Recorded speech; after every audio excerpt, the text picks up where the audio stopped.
Hello and welcome to this video about online marketing for your offline business.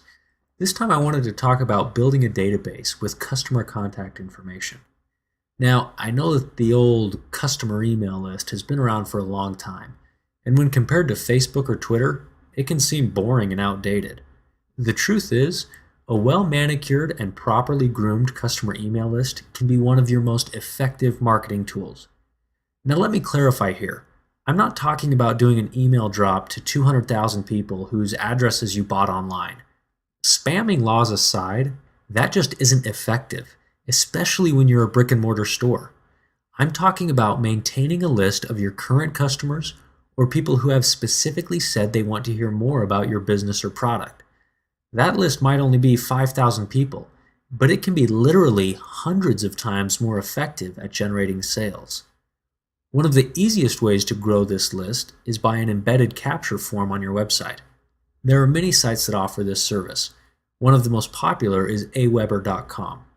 There you can create the forms you want, easily generate the code to embed into your website, and manage your list. Aweber will also handle your email and text marketing. One of the big advantages of using a reputable site like them is that they make sure all of your emails are CAN-SPAM compliant. And that's important these days. So what information should you collect from your customers? Well, there's the obvious first name, last name, email address, and the extremely valuable cell phone number. Collecting mobile numbers is the goldmine of our day because it allows you to text message your customers. Over 90% of text messages are read within 30 minutes of sending them. That type of communication with your customer base is priceless. Beyond that, you can collect email addresses, home phone numbers, or anything else that you think might be of value to your business. I need to give you a warning here. People are very protective about their information, and rightly so. We live in an identity theft, junk mail, spam filter world. If a potential customer sees a long list of mandatory questions they have to answer, they'll simply leave your site and go somewhere else.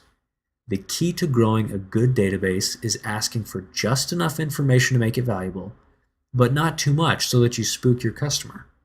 Asking for the first and last name is pretty harmless.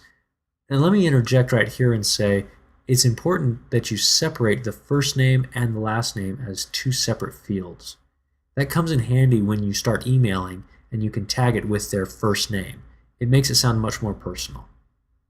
So again, asking for the first and last name is pretty harmless. But other than that, make sure that you have communicated to them the reason that you are asking for a specific piece of information.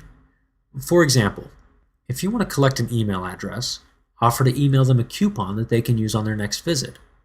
If you want to collect a cell phone number, let them know that you offer first-come, first-served giveaways via text messages. The point is, people need to be reassured that giving you their personal information will benefit them, and the sooner they see that benefit, the better. So now that you have your customers' information, what should you do with it? The most important thing is to resist the urge to overuse it. If you send out too many emails or text messages, people will simply start ignoring you or opt out of your list. Worse yet, they'll complain to your list manager, like Aweber, and your account could be disabled. The general rule of thumb is to only send out a message when you have something to offer that will benefit your customers. Well, that's it for this video. If you don't already collect your customers' information, now's a great time to start. As always, you can talk to an online marketing professional for tips on ways to improve data collection and customer interaction. Thanks very much, and we'll see you on the web.